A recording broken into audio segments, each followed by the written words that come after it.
A man in New Jersey opens an envelope he has been waiting 3 weeks for. Inside is a single page of percentages, the summary of a saliva test that promised to tell him who he really is. He already knows the answer, or thinks he does. His grandparents came from Sicily, and he grew up believing that made him Italian, plainly and completely. But the page in his hands lists something else. Alongside the Southern European he expected, there is North African ancestry, there is Near Eastern ancestry, there are threads running back to places his family never spoke of, never visited, never claimed. He is not confused, he is not adopted, he is simply Sicilian, and Sicilian, it turns out, was never a synonym for Italian at all. Look at a map, and the confusion is understandable. Sicily sits at the bottom of the Italian boot like a stone about to be kicked close enough to touch. It flies the Italian flag. It answers to Rome. Its people carry Italian passports and speak a language Italy would recognize. So the shorthand wrote itself. Sicily is Italy, Sicilians are Italians, and that was the end of the sentence for most of the modern world. It is a tidy story. It fits on a luggage tag. And like a lot of tidy stories about old places, it survived mainly because no one thought to test it. Then, over the past 2 decades, someone did. They tested it in the one place a story like this cannot hide. The genome. Here is what the genome said. When geneticists compared Sicilian DNA against the population of mainland Italy, the two did not line up. They sat measurably apart, like 2 paintings done by different hands hanging in the same museum.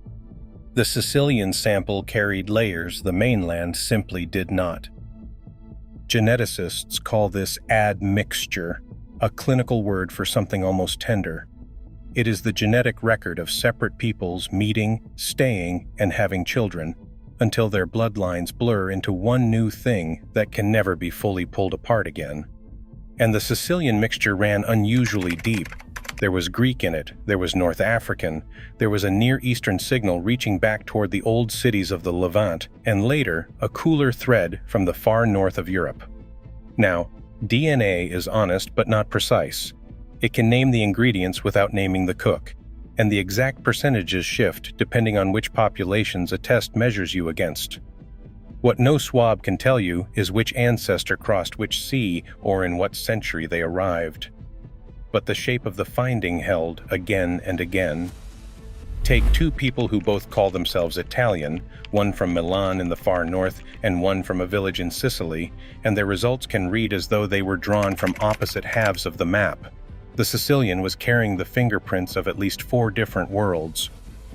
To understand how, you have to walk the island backward through time, one wave of settlement at a time, because each one left a layer. The oldest layer still visible speaks Greek. Nearly 3,000 years ago, long before there was any such thing as Italy, Greek colonists sailed west and found Sicily's coastline waiting. They did not raid it and leave. They built cities meant to last forever. Syracuse grew into one of the greatest powers in the entire Greek world, a rival to Athens itself. At Agrigento, they raised temples of golden stone that still stand in a row along a ridge above the sea, honey-colored in the afternoon light. In Syracuse, they carved a vast theater into the hillside, and audiences still gather in its worn stone seats to watch the same tragedies performed more than 2,000 years later. This was Magna Graecia, Greater Greece, and for centuries the island answered to no distant capital, but stood as a Greek world of its own, as fully Greek as the mainland that had sent it.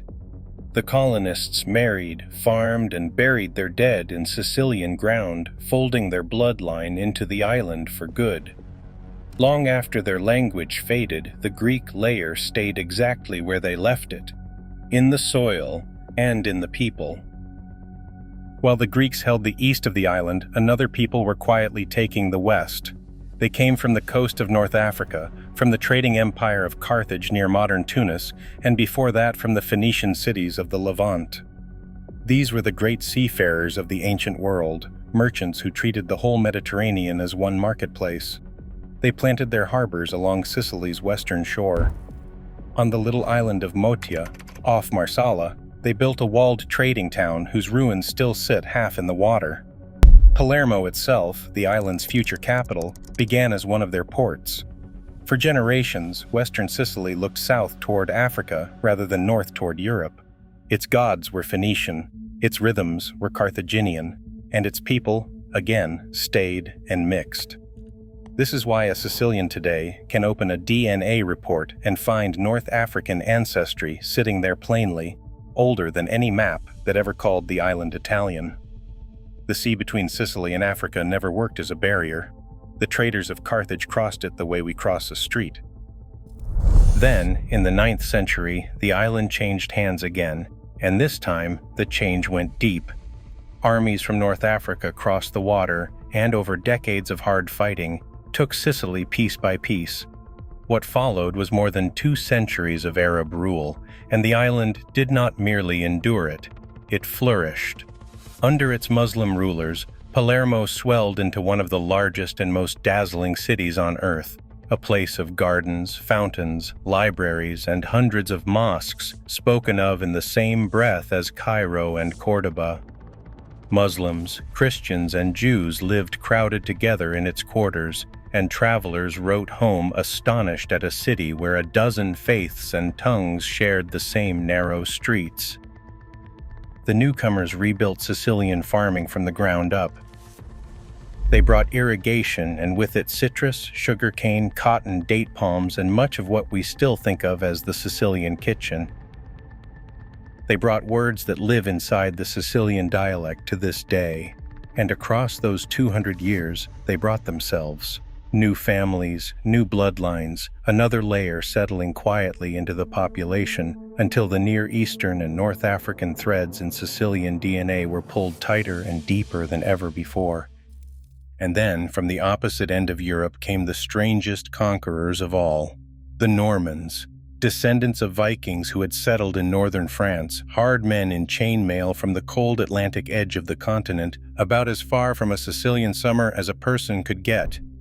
In the 11th century, a handful of Norman adventurers took the whole island by sword and sheer nerve and pulled it out of the Arab world and back toward Christian Europe. But here is the remarkable part. They did not erase what they found. The Norman kings of Sicily kept their Arab clerks and their Greek scholars and minted coins in 3 languages and 3 scripts. Above Palermo, in the town of Monreale, they raised a cathedral that fuses Norman stone, Byzantine gold mosaic, and Arab craftsmanship into a single glittering interior, a building that is the whole island's story told in miniature. And their settlers laid down the final layer, a cooler northern thread spread over everything that had come before. Step back now and look at what those layers add up to, because this is where a small correction becomes a large one. We began by asking whether Sicilians are really just Italians, but that question was always too small because it assumed the island was a footnote to somewhere larger, a minor province at the bottom of a bigger country. The DNA tells a different story. Sicily was never a footnote, it was the crossroads. For 3,000 years, nearly everyone who mattered in the Mediterranean came through this one island, and almost none of them fully left. Greek, Phoenician, Carthaginian, Roman, Arab, Norman, and others besides, each arriving as rulers, each dissolving in time into the people they had come to rule. Sicilians are not one branch of the Italian family tree. They are the living archive of the entire Mediterranean, written in blood and bone. If these are the kinds of stories you want more of, the ones hiding inside places we thought we already understood, this channel exists for exactly that. Now let me show you how it actually happened, up close. Imagine you are standing on the quay of a single Sicilian port town, and imagine you could stand there for 1,000 years without moving. In the beginning, the ships that dock are Greek. The men unloading jars of wine and oil pray to Greek gods, and the children born on this waterfront grow up speaking Greek and marrying the families already here. Centuries pass, and the flags in the harbor change. Now a call to prayer drifts down from a new skyline of minarets, and the market fills with oranges and spices carried up from Africa and the East. The grandchildren of those Greek dock workers answer to an emir, pick up a handful of Arabic words, and marry into the families of the newcomers. Centuries pass again, and armored Norman knights ride down the same streets beneath a Christian cross, and the same families, older now, absorb them too. Through all of it, the harbor never empties, and the town is never wiped away. The rulers keep changing at the top. But down on the quay, the people simply add each new arrival to the ones already there, generation after generation, until every conqueror who ever ruled this town is riding quietly in the blood of a single Sicilian child playing at the water's edge. Which brings us back to the man in New Jersey holding his single page of percentages. What looked at first like an error turned out to be the truest thing on the page. The North African ancestry he never expected was Carthage 3,000 years deep. The Near Eastern signal was the Levant and the long Arab centuries. The Southern European was Greece and Rome and everyone after. He had not discovered that he was less Italian than he thought. He had discovered that Italian was never a large enough word to hold him. His grandmother's Sicily had never been a smaller version of Italy, but something older and stranger and far more crowded than the label allowed. A single island that quietly gathered up the whole Mediterranean and carried it forward, one family at a time, all the way to an envelope on a kitchen table in New Jersey. A map only ever tells you where Sicily is. The DNA finally tells you what it is. And the people who were so sure they were simply Italian had been carrying a far older secret in every cell. They were the Mediterranean itself, still walking around, still answering to a name that was always too small.